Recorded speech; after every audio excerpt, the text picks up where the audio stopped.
Coucou, moi c'est Stella. J'ai envie de te partager ici ma perte de poids, mais sous un angle différent.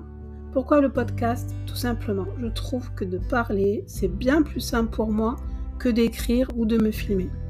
Je souhaite aborder différents sujets de façon spontanée, comme si je discutais avec une amie. Alors, bonne écoute.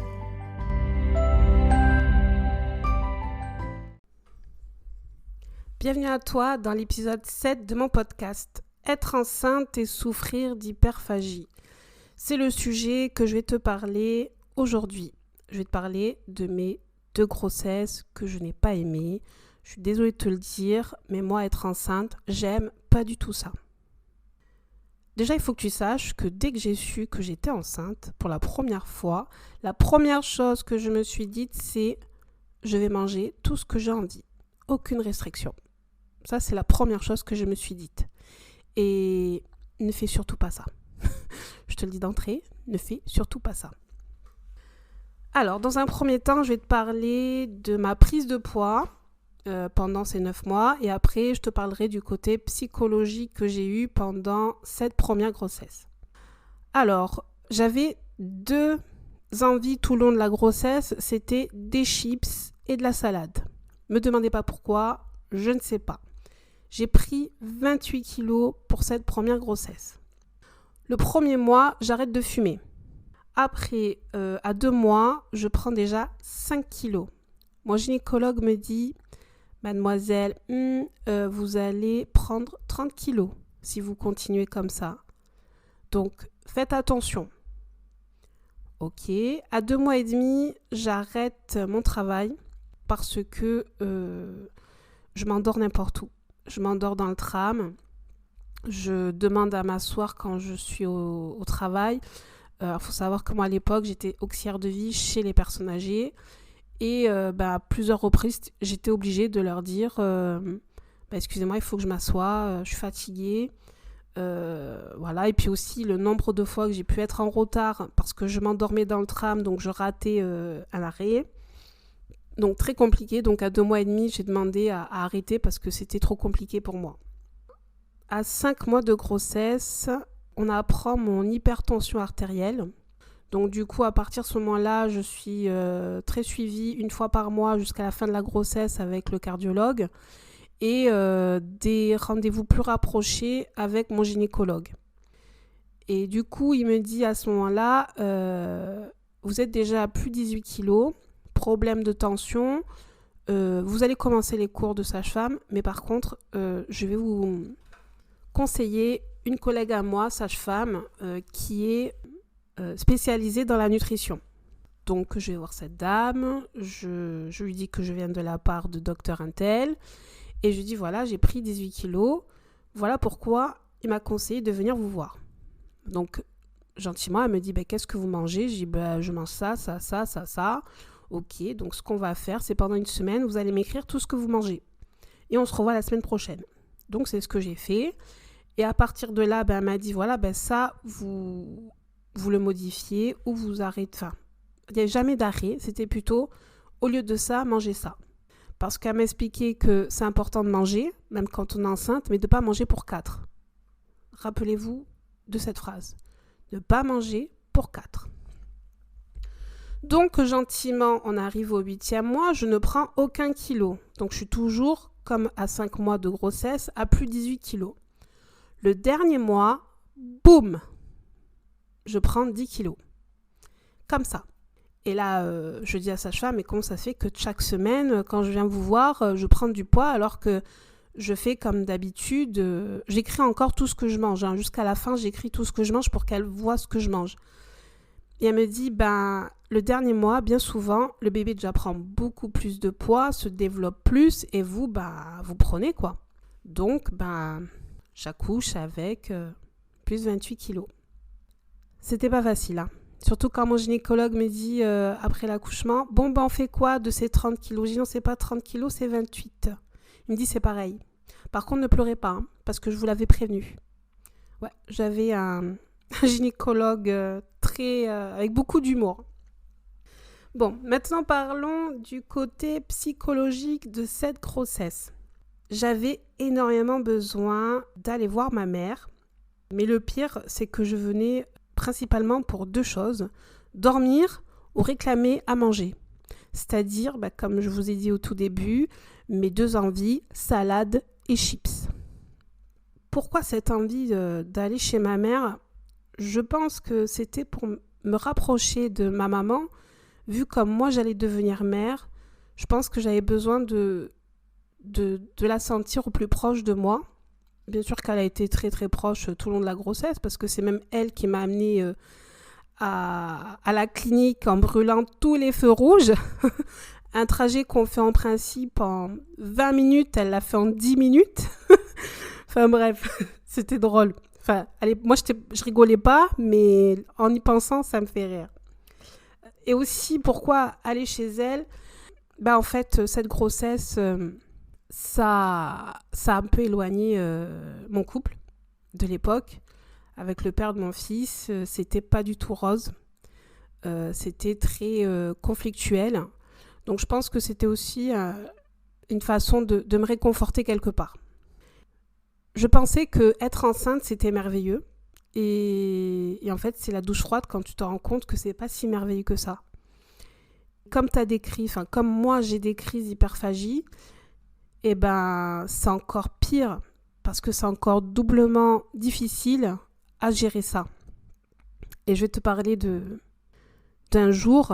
matin très particulier où le père de mon fils rentre du travail à 8h du matin parce qu'il travaillait de nuit. Et à 8h, il a envie de déjeuner. Et là, il ouvre le frigo, il ouvre les placards et se rend compte qu'il n'y a pas grand-chose. Alors qu'on avait fait les courses ensemble la veille. Et là, il pète un plomb. Il me dit, mais attends, t'as mangé tout ce qu'on a acheté hier ? Alors, moi, je lui réponds doucement, oui. Et il me dit, non, mais Stella, sans déconner, ça va pas là. Depuis le début de ta grossesse, tu fais que bouffer, tu manges pour 4, mais c'était pas bien, quoi. Et là, il me dit, si je pouvais mettre des cadenas au placard et au frigo, je le ferais. Parce que c'est pas normal que tu manges autant. Et cette crise d'hyperphagie, je l'ai eue vers mon 5e mois, juste avant de savoir que j'avais pris 18 kilos. Je me rappelle de ça parce que ça m'a tellement marqué, parce qu'il était tellement en furie et que après ça a précédé d'une dispute. Donc ça m'a vachement marqué. Donc voilà. Et puis aussi le fait de voir mon corps changer, mentalement, c'est pas évident. Quand tu prends 18 kilos en 5 mois, et bon, t'as un ventre bien arrondi, hein, ça, y a pas de souci. Mais t'as pris de partout, t'as pris des bras, t'as pris des jambes, t'as pris du visage. Oula, devant le miroir, franchement, c'est pas du tout évident de se regarder et de se trouver jolie étant enceinte. Parce que pour moi, dans ma tête, quand tu vois une femme enceinte, tu dis « Waouh, c'est beau ». Moi, je vous dis franchement, je trouve ça pas beau. Même encore aujourd'hui, quand je vois une femme enceinte, vous savez ce que je me dis ? La pauvre. Voilà ce que je me dis. C'est pas « Ah, c'est beau ». Non, c'est la pauvre. Pour te dire à quel point j'ai détesté être enceinte. J'étais un peu dépressif, je pense, dû à ma relation avec le père de mon fils, parce que j'avais pas envie de me doucher. Déjà, je me rappelle de ça, que c'était la croix et la bannière pour aller me doucher. J'ai une dépressive, franchement une loque. À tel point que je me rappelle que 2 copines à moi étaient venues me voir l'après-midi. Et il y en a une à son regard, je le vois là, qui se dit « Non mais c'est pas possible ». Elle se laisse tellement aller, alors qu'au lycée, toujours maquillée, un minimum apprêtée, là c'est une loque.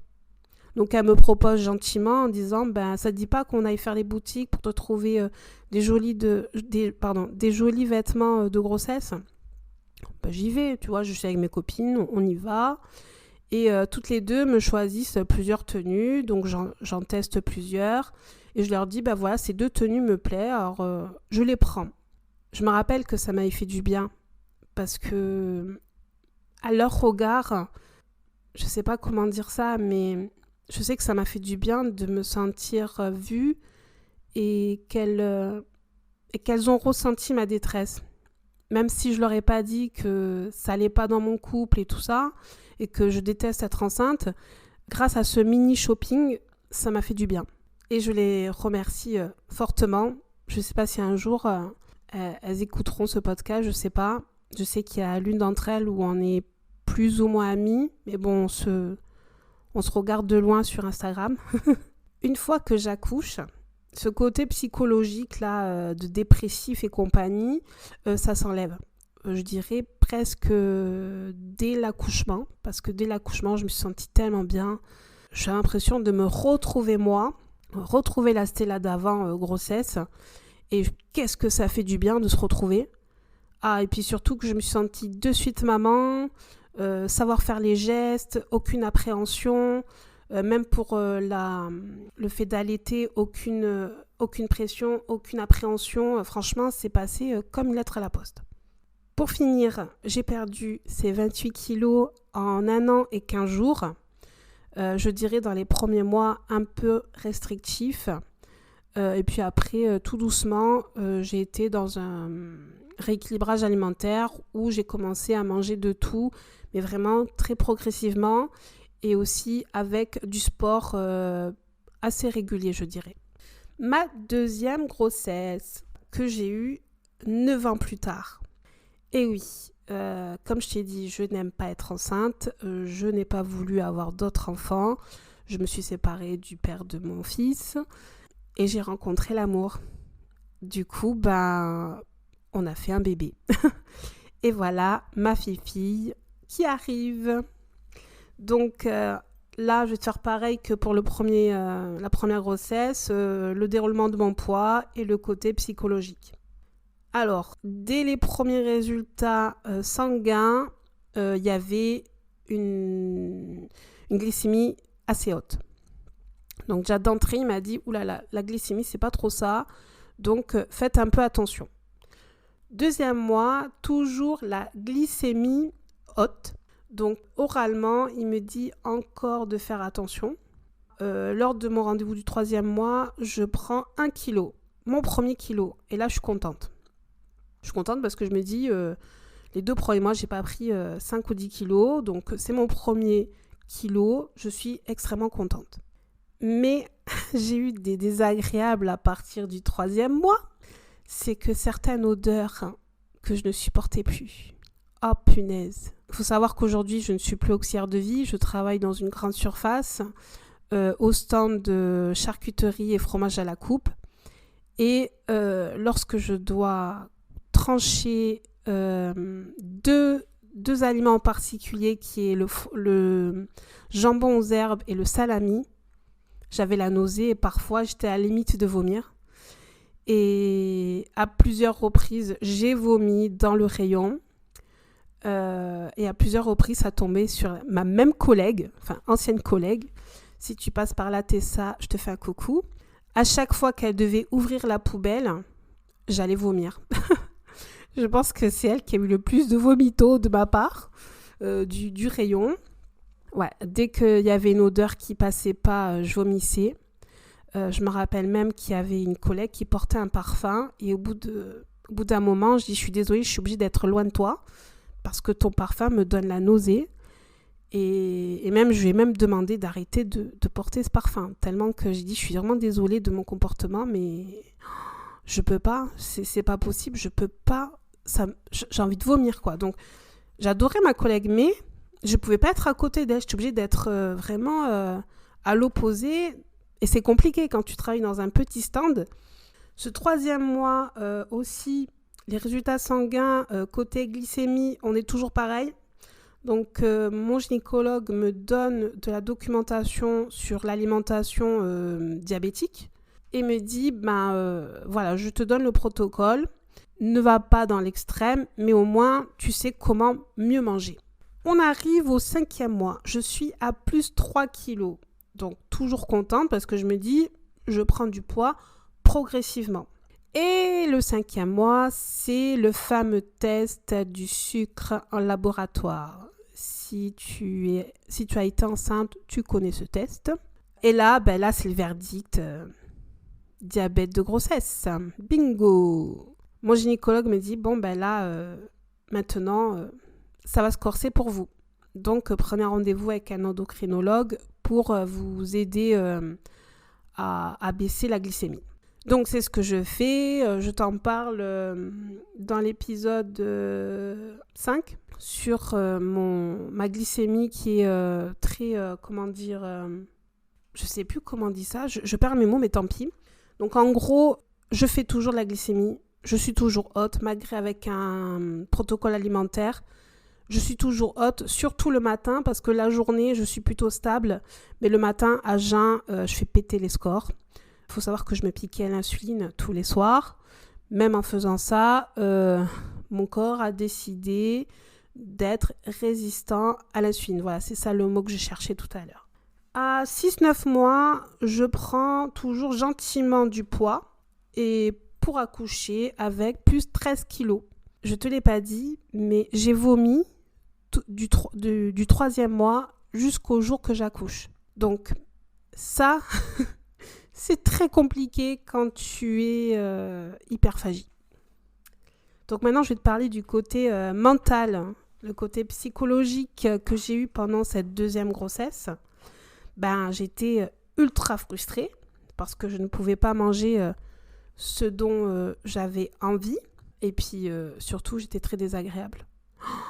Mes collègues, je me rappelle, il y a une collègue en particulier, je me rappelle que j'étais très agressive envers elle.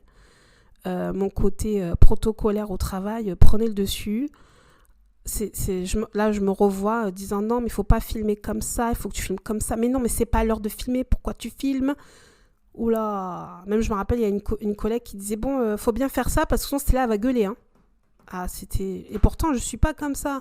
Mais là, c'était le côté protocolaire. Je sais pas pourquoi, je sais pas ce qui m'a pris. Je me suis crue manager. Donc, très vite, il a fallu que je fasse attention à mon alimentation, comme je te l'ai dit. Ça, c'était très frustrant parce que quand tu souffres d'hyperphagie, c'est galère parce que tu es une mangeuse émotionnelle. Tu dois gérer tes émotions, mais quand tu as toujours géré tes émotions à travers l'alimentation, c'est-à-dire manger tes émotions, comment on fait ? Comment on fait ? Parce que moi, la moindre chose que je mettais dans ma bouche, je le vomissais, quoi. Et je suis arrivée à un stade où je disais, je mange plus, mais j'ai envie, mais je peux pas parce que je sais pas si je vais vomir. Franchement, psychologiquement, c'est pas du tout évident. Et surtout qu'en général, tu vomis les 3 premiers mois, pas du 3e mois jusqu'au dernier mois. Par exemple, pour mon fils, je n'ai pas vomi une seule fois, même pas la nausée. Donc là, je me suis sentie, punaise, c'est vraiment injuste. Déjà que j'aime pas être enceinte, mais alors en plus, cette 2e grossesse, faut faire attention à ce que tu manges, et en plus, tu fais que vomir tout ce que tu manges. Heureusement que le papa de ma chérie, de ma bébé, donc mon cœur, a été très présent dans cette grossesse. Ça nous a beaucoup rapprochés. Donc toujours là pour me dire est-ce que je peux te faire manger ça ou est-ce que tu peux manger ceci.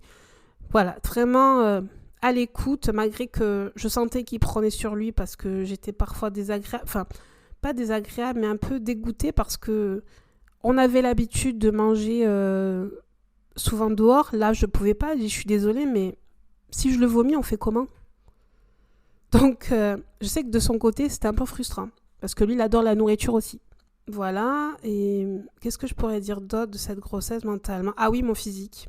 Physiquement, j'ai apprécié voir mon ventre s'arrondir parce que j'ai pris uniquement du ventre. Je n'ai pas pris ailleurs. Donc, ça, c'était agréable parce que j'ai pu voir une femme enceinte jolie. J'ai pu me dire, c'est joli. Même si je me disais, la pauvre. Devant mon miroir, souvent c'est la pauvre, je suis désolée. Même encore, comme je t'ai dit, encore une fois, quand je vois une femme enceinte, la pauvre. Pour te faire un bilan de ces 2 grossesses, qui ont été complètement différentes, mais que je n'ai pas aimées, tu l'as bien compris, hein. Voir mon corps changer, mon état d'esprit changer, les inconforts de la grossesse, donc la fatigue, les vomissements, et puis souffrir d'hyperphagie, c'est compliqué aussi parce que, comme je te le disais plus tôt, quand tu as toujours fonctionné, pendant très longtemps, tu as fonctionné en mangeant tes émotions et que là, tu ne peux pas parce que tu vomis ou parce que tu vas manger un caddie de bouffe, je te fais pas un dessin. Hein. t'as compris, hein. On se sent pas à notre plus grand aise. Si je devais revivre ces 2 grossesses, je pense que je ferais un accompagnement sur la gestion des émotions. Parce que c'est mon point le plus faible que j'ai. C'est vraiment ça mon problème, c'est gérer mes émotions. Qu'elles soient positives comme négatives, mais surtout négatives. Ça, c'est un truc que je dois énormément travailler et encore aujourd'hui, je dois encore le travailler. Voilà, tu sais que la grossesse, ce n'est pas ce que tu vois dans les films. Je pense que là, je t'ai tout dit, tout le côté dégueulasse, tout le côté qu'on ne dit pas, mais je te le dis. Comme ça, si tu n'as jamais été enceinte, tu pourras dire, bon, il est possible que j'ai une grossesse de merde. Et surtout, ce que je veux dire dans ce podcast, dans cet épisode, c'est on a le droit en tant que femme de pas aimer être enceinte et c'est ok. Parce que ça aussi encore, c'est un tabou. Mais tu as possibilité d'avoir une grossesse de merde. Sur ce, je vous laisse et je vous dis au prochain épisode.